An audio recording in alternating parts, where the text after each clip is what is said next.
السلام علیکم ورحمۃ اللہ تعالی وبرکاتہ نحمده ونصلي ونسلم على رسوله الكريم اما بعد فاعوذ بالله من الشیطان الرجیم بسم اللہ الرحمن الرحیم ان اللہ وملائکته يصلون على النبی یا ایها الذین آمنوا صلوا علیہ وسلموا تسلیما اللهم صل على سيدنا ومولانا محمد معدن الجود والكرم وآله الكرام وابنه الكريم وبارك وسلم صلاة وسلاما عليك يا رسول الله صلى الله تعالى عليك وسلم۔ سورہ بقرہ آیت نمبر 153 کی تفسیر جاری ہے۔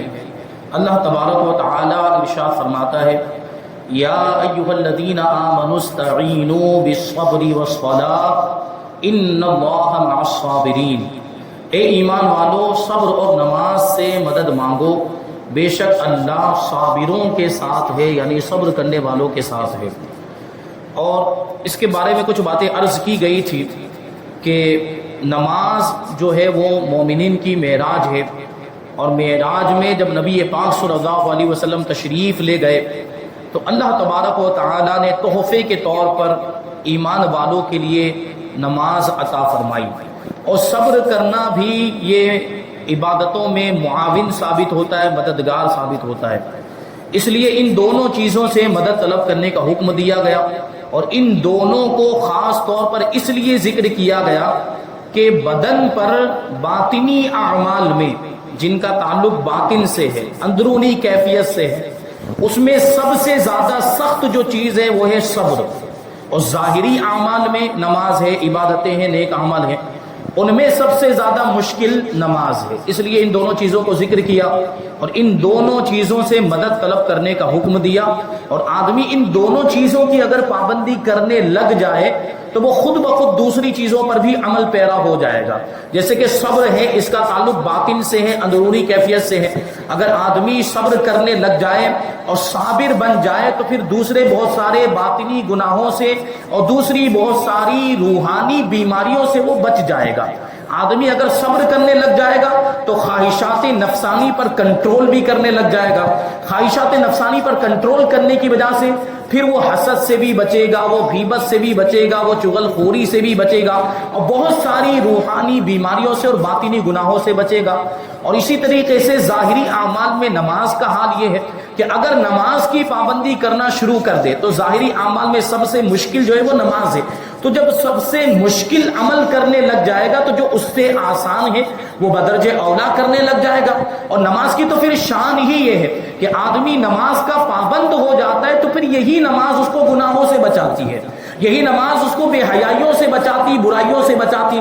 قرآن پاک میں ارشاد ہے اللہ تبارک و تعالیٰ کا، کیا فرمایا؟ ان الصلاۃ تنہا عن الفحشاء والمنکر، کہ بے شک نماز بے حیائی سے روکتی ہے اور بری باتوں سے روکتی ہے۔ بندہ جب نماز پڑھنے لگ جاتا ہے نا تو خود جب دل سے نماز پڑھتا ہے، یہ شرط ہے، بنیادی شرط کہ آدمی نماز پڑھے تو دل سے پڑھے، اپنے رب کی عبادت کر رہا ہوں اور اللہ تبارک و تعالیٰ کو راضی کرنے کے لیے نماز پڑھ رہا ہوں، یہ تصور ہو تو پھر یہ نماز اس کو فائدہ دیتی ہے۔ اور جب اس انداز میں بندہ نماز پڑھتا ہے تو پھر اس کا ذہن بنتا ہے گناہوں سے بچنے کا۔ وہ یہ سوچتا ہے کہ میں اپنے رب کو راضی کرنے کے لیے نماز پڑھتا ہوں اور پھر نماز کے علاوہ دوسرے گناہوں کے کام کرتا ہوں تو رب کیسے راضی ہوگا؟ تو پھر وہ دوسرے گناہوں کو بھی چھوڑ دے گا، اور پھر یہ سوچے گا کہ صرف نماز پڑھنے سے تو رب راضی نہیں ہوگا، دوسری بھی عبادتیں ہیں، دوسرے بھی کام ہیں جن کے کرنے کا اللہ تبارک و تعالیٰ نے حکم دیا، تو بندہ دوسری عبادتیں بھی کرنے لگ جاتا ہے، دوسرے نیک اعمال بھی کرنے لگ جاتا ہے۔ یہ ہوتی ہے نماز کی برکت اور یہ نماز کے فائدے۔ تو اس وجہ سے ان دونوں چیزوں کو خاص طور پر ذکر کیا۔ نماز کے بارے میں حدیث شریف میں کیا آیا ہے؟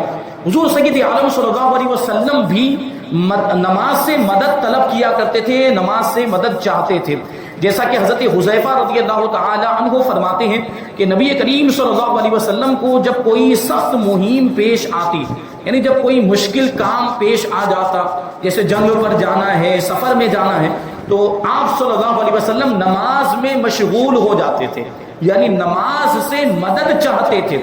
جنگ میں جانے سے پہلے نبی پاک صلی اللہ علیہ وسلم مسجد نبوی میں جا کر 2 رکعت نماز، عام طور پر 2 رکعت نماز ادا کرتے تھے، پھر جنگ کے لیے روانہ ہوتے تھے۔ تو اس طرح مدد طلب کرتے تھے نماز سے۔ اسی طرح نماز استسقاء اور نماز حاجت بھی نماز سے مدد چاہنے کی ہی صورتیں ہیں۔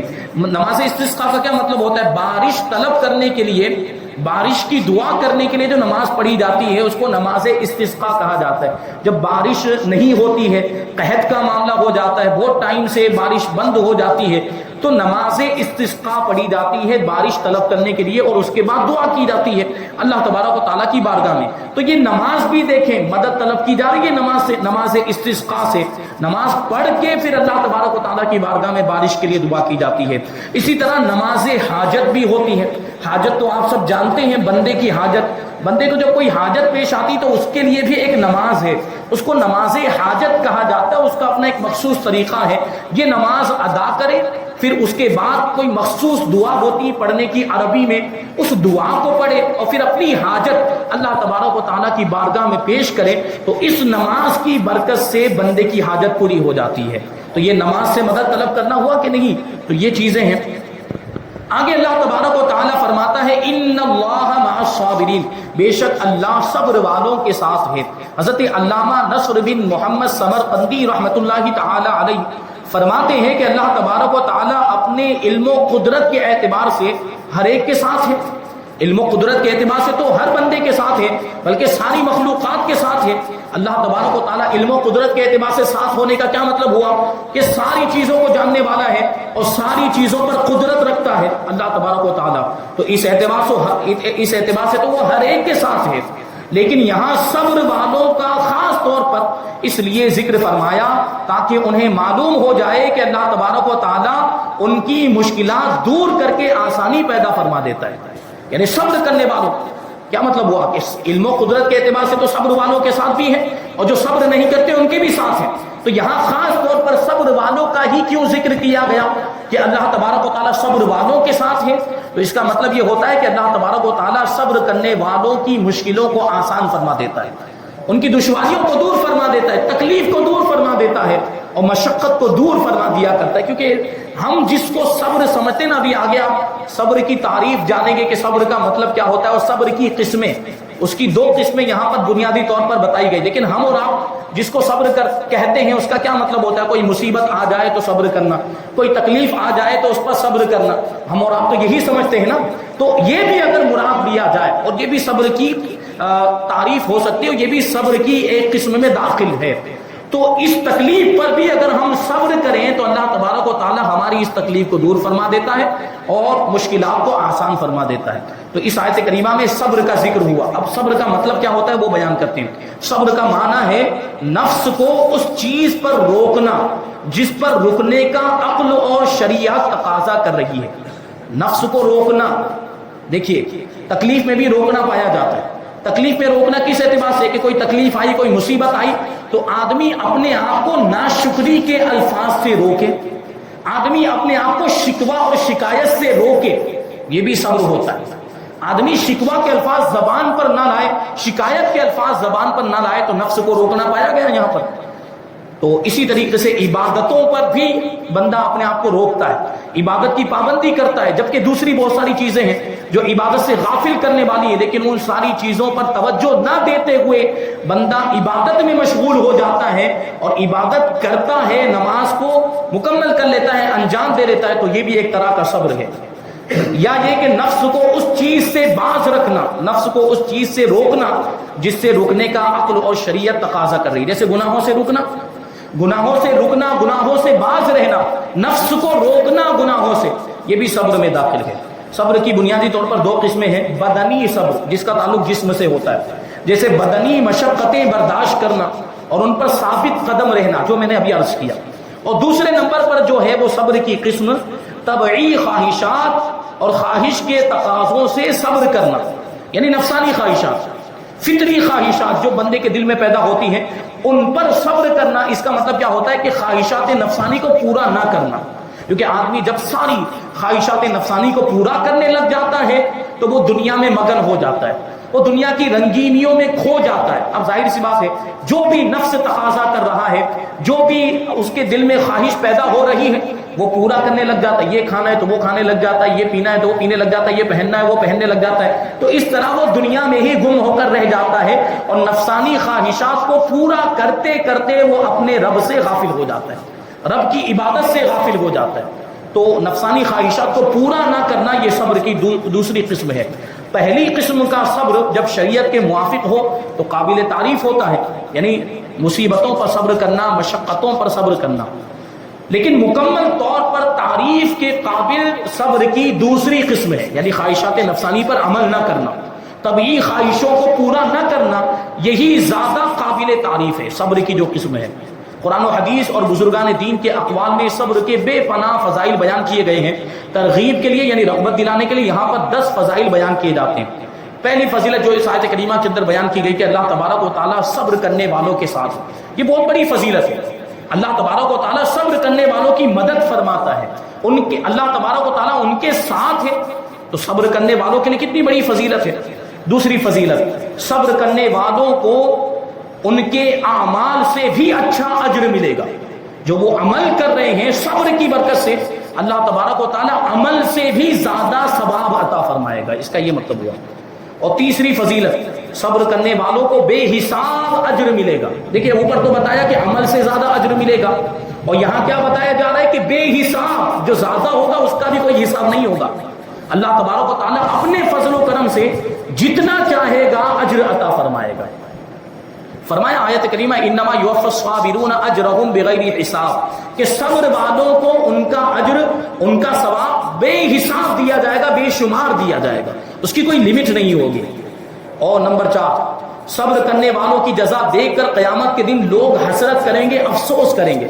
یعنی جو صبر نہیں کرتے تھے وہ افسوس کریں گے جب صبر کرنے والوں کا مقام و مرتبہ دیکھیں گے، جب صبر کرنے والوں کا اجر و ثواب دیکھیں گے کہ ان کو اتنا زیادہ اجر و ثواب ملا ہے. تو یہ دیکھ کر جو دوسرے جو صبر نہیں کرنے والے تھے وہ افسوس کریں گے اور کہیں گے کاش کہ ہم نے بھی صبر کیا ہوتا، کاش کہ ہم بھی صابرین میں سے ہوتے تو ہمیں بھی یہ مقام و مرتبہ ملتا اور ہمیں بھی یہ اجر مل جاتا. 5ویں فضیلت، صبر کرنے والے رب کریم کی طرف سے درود و ہدایت اور رحمت پاتے ہیں، یعنی اللہ تبارک و تعالیٰ کی ان پر رحمتیں نازل ہوتی صبر کرنے والوں پر، اور اللہ تبارک و تعالیٰ ان کو ہدایت اور رہنمائی عطا فرماتا ہے. 6ٹھی فضیلت، صبر کرنے والے اللہ تبارک و تعالیٰ کو محبوب ہیں یعنی پسند ہے. صبر کرنے والوں کو اللہ تبارک و تعالیٰ پسند فرماتا ہے، اور جن کو اللہ تبارک و تعالیٰ پسند فرمائے پھر ان کا تو بیڑا پار ہے. تو یہ بڑی فضیلت. اور 7ویں فضیلت یہ ہے کہ صبر آدھا ایمان ہے. صبر کیا ہے؟ آدھا ایمان ہے. کیونکہ دیکھیں آپ نے ابھی جو پیچھے سماعت کیا کہ آدمی طبعی خواہشات پر کنٹرول کرے، نفسانی خواہشات پر کنٹرول کرے، تو آدھے سے زیادہ جو گناہ ہوتے ہیں وہ نفسانی خواہشات کی وجہ سے تو ہوتے ہیں. جب آدمی نفسانی خواہشات پر ہی کنٹرول کرنے لگ جائے تو وہ بہت سارے گناہوں سے بچ جائے گا، تو گویا کہ اس کا آدھا ایمان مکمل ہو جائے گا. اس لیے کہا گیا کہ صبر آدھا ایمان ہے. اور 8ویں فضیلت کہ صبر جنت کے خزانوں میں سے ایک خزانہ ہے. 9ویں فضیلت، صبر کرنے والوں کی خطائیں مٹا دی جاتی ہیں، گناہ معاف کر دیے جاتے ہیں. اور 10ویں فضیلت یہ ہے کہ صبر ہر بھلائی کی کنجی ہے. کنجی مانے چابی، چابی سے تالا کھولا جاتا ہے، تو ہر بھلائی کی کنجی ہے. صبر ہر بھلائی کی چابی ہے. اس کا مطلب کیا ہوا کہ صبر جو ہے وہ بھلائیوں کی طرف لے کر جاتا ہے. جیسے کہ میں نے ابھی عرض کیا کہ جب آدمی صبر کرنے لگ جاتا ہے تو پھر وہ دوسرے گناہوں سے بھی بچنے لگ جاتا ہے اور دوسری روحانی بیماریوں سے بھی بچنے لگ جاتا ہے. تو یہ صبر جو ہے وہ ہر بھلائی کی چابی ہے. اب آگے فرماتے ہیں کہ اس آیت کریمہ سے یہ بھی معلوم ہوا کہ غیر خدا سے مدد طلب کرنا شرک نہیں ہے.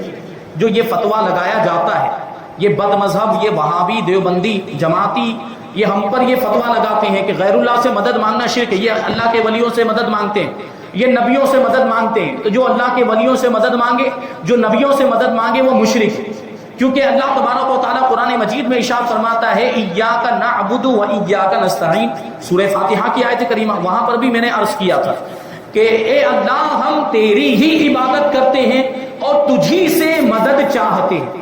تو وہ لوگ اس کے ظاہری معنی کو مراد لیتے ہوئے کہتے ہیں کہ اگر کسی سے مدد مانگنی چاہیے تو اللہ ہی سے مدد مانگنی چاہیے، اللہ کے علاوہ کسی اور سے مدد مانگنا جائز نہیں ہے۔ یہ لوگ جو ہے کہ اس طرح کی بات کرتے ہیں لوگوں کو گمراہ کرنے کے لیے۔ تو اس کا جواب ہمارے امام نے کیا دیا؟ اعلیٰ حضرت رضی اللہ تعالیٰ عنہ فرماتے ہیں، اس کو دیکھیں سمجھنے کی ضرورت ہے، یہ اعلیٰ حضرت رضی اللہ تعالیٰ عنہ کی اردو ہے، اس اردو کو سمجھنا بھی بڑا مشکل ہے۔ تو کیا فرماتے ہیں کہ خدا را انصاف، یہی وہابیوں دیوبندیوں کو مخاطب کر کے ہوئے ارشاد فرماتے ہیں کہ خدا را انصاف، یعنی انصاف کرو۔ اگر آیت کریمہ ایاک نستعین میں مطلق استعانت کا ذات الہی جل و علا میں حصر مقصود ہو تو کیا صرف انبیاء کرام علیہم السلام ہی سے استعانت شرک ہوگی؟ یعنی اگر یہ مان لیا جائے کہ ایاک نستعین کا جو معنی آپ لوگ بیان کر رہے ہیں وہی معنی مراد ہے، یعنی مطلق اللہ کے سوا کسی اور سے مدد مانگنا شرک ہے، کوئی بھی ہو اللہ کے سوا کوئی بھی ہو، غیر اللہ جسے کہا جاتا ہے اس سے مدد مانگنا شرک ہے، تو صرف انبیاء کرام ہی سے مدد مانگنا شرک کیوں کہہ رہے ہو؟ پھر ہر وہ چیز جو اللہ کے علاوہ ہے ہر اس چیز سے مدد مانگنا شرک ہونا چاہیے تمہارے عقیدے کے مطابق۔ یہ بات بیان کی تو انبیاء کرام سے استعانت ہی شرک کیوں ہوگی؟ کیا یہی غیر خدا ہے؟ یعنی اگر غیر اللہ سے مدد مانگنا شرک ہے تو کیا صرف انبیاء کرام ہی غیر اللہ ہیں؟ انبیاء کرام کے علاوہ دوسری چیزیں، دوسری مخلوقات اور دوسرے انسان کیا وہ غیر اللہ نہیں ہے؟ تو کہتے ہیں اور سب اشخاص یعنی سب لوگ اور ساری چیزیں اشیاء وہابیہ کے نزدیک کیا وہ خدا ہیں؟ یعنی انبیاء کرام سے مدد مانگنے کو یہ لوگ شرک کہتے ہیں، جبکہ دوسری چیزوں سے مدد مانگ رہے ہیں یہ لوگ خود بھی۔ اور یہاں تو قرآن مجید میں بھی آگے آ بھی رہا ہے، یہ خود اس آیت کریمہ کے اندر پروردگار فرما رہا ہے کہ صبر اور نماز سے مدد مانگو۔ تو کیا یہ چیزیں خدا ہو گئی؟ صبر خدا ہے، نماز خدا ہے؟ نہیں، یہ بھی غیر خدا ہے۔ صبر بھی غیر اللہ ہے، نماز بھی غیر اللہ ہے۔ جب صبر سے مدد مانگنا جائز ہے جبکہ بلکہ اللہ تبارک و تعالیٰ حکم دے رہا ہے، نماز سے مدد مانگنا جائز ہے بلکہ اللہ تبارک و تعالیٰ نماز سے مدد مانگنے کا حکم دے رہا ہے، تو اللہ تبارک و تعالیٰ تو شرک کا حکم دے ہی نہیں سکتا۔ قرآن پاک میں شرک کی تعلیم ہو ہی نہیں سکتی، قرآن پاک تو شرک کو مٹانے کے لیے آیا ہے۔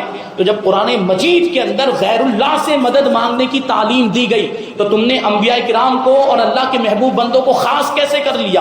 یعنی جب انبیاء کرام سے مدد مانگی جاتی ہے اور جب اولیاء کرام سے مدد مانگی جاتی تو ان کو شرک کیوں کہا جاتا ہے؟ اس مدد مانگنے کو شرک کیوں کہا جاتا ہے؟ پھر نماز سے مدد مانگنے کو بھی شرک کہو، پھر صبر سے مدد مانگنے کو بھی شرک کہو، نیکیوں میں آپس میں ایک دوسرے کی مدد کرنے کو بھی شرک کہو، اس کو شرک کیوں نہیں کہتے؟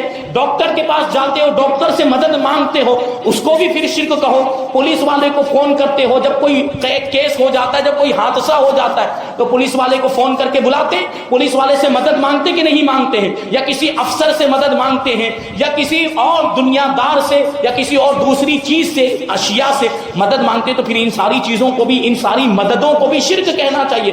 نہیں، ان کو تو دشمنی ہے انبیاء کرام سے، ان کو دشمنی ہے اللہ کے محبوب بندوں سے، اسی لیے وہاں پر اعتراض ہوتا ہے، دوسری جگہوں پر اعتراض نہیں ہوتا۔ اور ان کا یہ اعتراض دیکھیے، اگر یہ ایاک نستعین کا جو معنی یہ لوگ بتاتے ہیں اگر وہ معنی مان لیا جائے، تسلیم کر لیا جائے تو معاذ اللہ پھر اعتراض اللہ تبارک و تعالیٰ کی ذات پر ہوتا ہے۔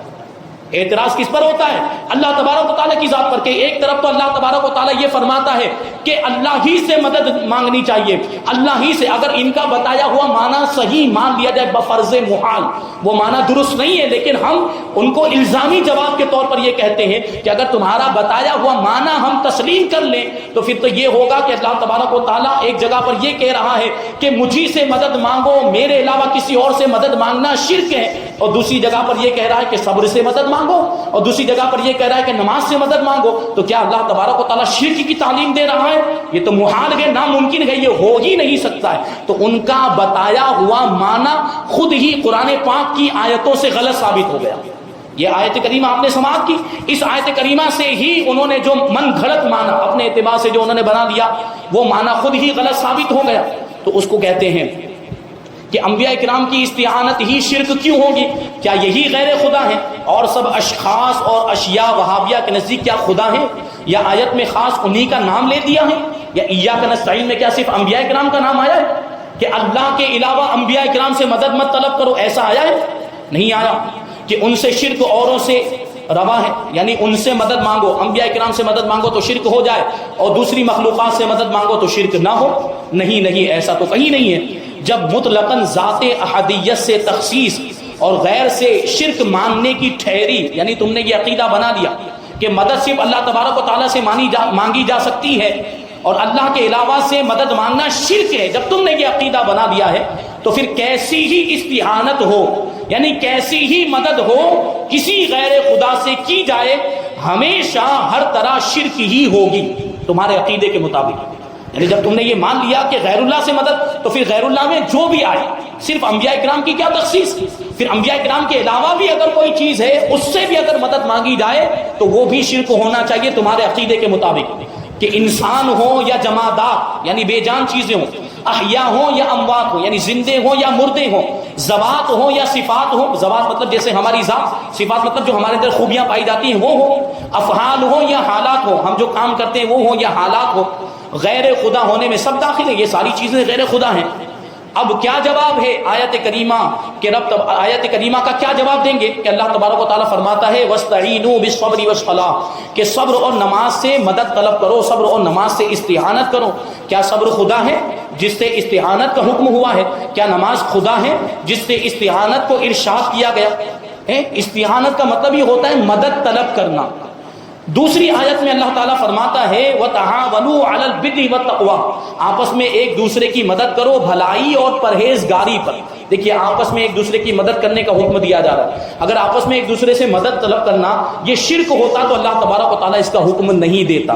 نیکی میں، تقویٰ اور پرہیزگاری کے کاموں میں ایک دوسرے کی مدد کرنے کا حکم دیا گیا۔ کیوں صاحب اگر غیر خدا سے مدد لینی مطلقاً محال ہے تو پھر اس حکم الہی کا حاصل کیا؟ اللہ تبارک و تعالیٰ نے جو حکم دیا پھر اس کا کیا مطلب ہوگا، کیا جواب دیں گے یہ؟ ان کے پاس اس کا کوئی جواب نہیں۔ اور اگر ممکن ہو تو جس سے مدد مل سکتی ہے اس سے مدد مانگنے میں کیا زہر گھل گیا؟ جس سے مدد مل سکتی ہے اس سے مدد مانگنے میں کیا زہر گھل گیا، یعنی کیا حرج ہے؟ انبیاء کرام سے مدد مل سکتی کہ نہیں مل سکتی؟ اولیاء کرام سے مدد مل سکتی کہ نہیں مل سکتی؟ صبر اور نماز سے مدد مل سکتی کہ نہیں مل سکتی ہے؟ اسی طرح آپس میں نیکی اور پرہیزگاری کے کاموں میں ایک دوسرے کی مدد ہو سکتی کہ نہیں ہو سکتی؟ ہو سکتی ہے۔ انبیاء کرام کو اور اپنے محبوب بندوں کو اللہ تبارک و تعالیٰ نے مدد دینے کی، مدد کرنے کی طاقت عطا فرمائی ہے تو ان سے مدد لی بھی جا سکتی ہے۔ جب اللہ تبارک و تعالیٰ نے خود ان کو طاقت عطا فرمائی تو اس کا جواب پہلے دے دیا گیا کہ حقیقی مددگار اللہ تبارک و تعالیٰ کے، یہ انبیاء کرام اور اولیاء کرام اللہ کے محبوب بندے جو ہوتے ہیں یہ واسطہ اور وسیلہ ہوتے ہیں۔ اللہ تبارک و تعالیٰ ان کو مدد کرنے کی طاقت عطا فرماتا ہے تو ان کی جو طاقت و قوت ہے وہ اللہ کی دی ہوئی ہے، تو ان کا مدد کرنا یہ حقیقت میں اللہ ہی کا مدد کرنا ہے۔ تو یہ ایاک نستعین کے خلاف نہیں ہے۔ ایاک نستعین میں جو یہ فرمایا گیا کہ ہم تجھی سے مدد چاہتے ہیں تو پھر انبیاء کرام سے ہم مدد چاہ رہے ہیں، اولیاء کرام سے مدد چاہ رہے ہیں، تو اس آیت کریمہ کے خلاف نہیں، کیونکہ ہمارا عقیدہ یہ ہے کہ اولیاء کرام اور انبیاء کرام جو مدد کرتے ہیں وہ اللہ کی عطا سے کرتے ہیں۔ ان کو مدد کرنے کی جو طاقت عطا فرمائی ہے وہ اللہ تبارک و تعالیٰ نے عطا فرمائی ہے، تو ان کی مدد بھی حقیقت میں اللہ ہی کی مدد ہوئی، تو گویا کہ ہم اللہ ہی سے مدد مانگ رہے ہیں، یہ انبیاء کرام اور اولیاء کرام بیچ میں واسطہ، وسیلہ اور ذریعہ بن رہے ہیں، اس میں کوئی حرج نہیں ہے۔ حدیثوں اعلیٰ حضرت فرماتے حدیثوں کی تو گنتی ہی نہیں، بکثرت احادیث میں صاف صاف حکم ہے کہ صبح کی عبادت سے استعانت کرو، شام کی عبادت سے استعانت کرو، کچھ رات رہے کی عبادت سے استعانت کرو، علم کے لکھنے سے استعانت کرو، سحری کے کھانے سے استعانت کرو، دوپہر کے سونے سے استعانت کرو، صدقے سے استعانت کرو، حاجت روائیوں میں حاجت چھپانے سے استعانت کرو۔ یعنی جب کسی کی مدد کرو، جب کسی کی حاجت روائی کرو تو اس کی حاجت کو چھپاؤ، اس کی حاجت کو لوگوں کے سامنے بیان نہ کرو، اس سے بھی مدد طلب کی جا سکتی ہے اور اس سے بھی استعانت کرنے کا حدیثوں میں حکم دیا گیا۔ یہ امام نے فرمایا۔ مزید تفصیل کے لیے فتاوی رضویہ کی 21ویں جلد میں رسالہ موجود، اعلیٰ حضرت رضی اللہ تعالیٰ عنہ نے پورا اسی موضوع پر رسالہ لکھا، اس کا نام ہے برکات الامداد لأہل الاستمداد، یعنی اللہ تبارک و تعالیٰ نے کن کن لوگوں کو مدد کرنے کا پاور عطا فرمایا ہے، اختیار عطا فرمایا ہے، مدد کرنے کی طاقت و قوت عطا فرمائی ہے اور ان سے مدد طلب کرنا جائز بھی ہے، وہ پوری باتیں دلائل کی روشنی میں اس رسالے کے اندر بیان کی گئی ہے۔ یہاں پر اس آیت کریمہ کی تفسیر مکمل ہو گئی۔ انشاءاللہ تبارک و تعالی آیت نمبر 154 اور آیت نمبر 155 کی تفسیر ہم آئندہ درس میں شامل کریں گے۔ اللہ تبارک و تعالی کی بارگاہ میں دعا ہے کہ جو کچھ بھی بیان ہوا اس پر ہم سب کو عمل کرنے کی توفیق عطا فرمائے اور نور قرآن سے ہم سب کے دلوں کو روشن اور منور فرمائے۔ وما علینا الا البلاغ۔ السلام علیکم۔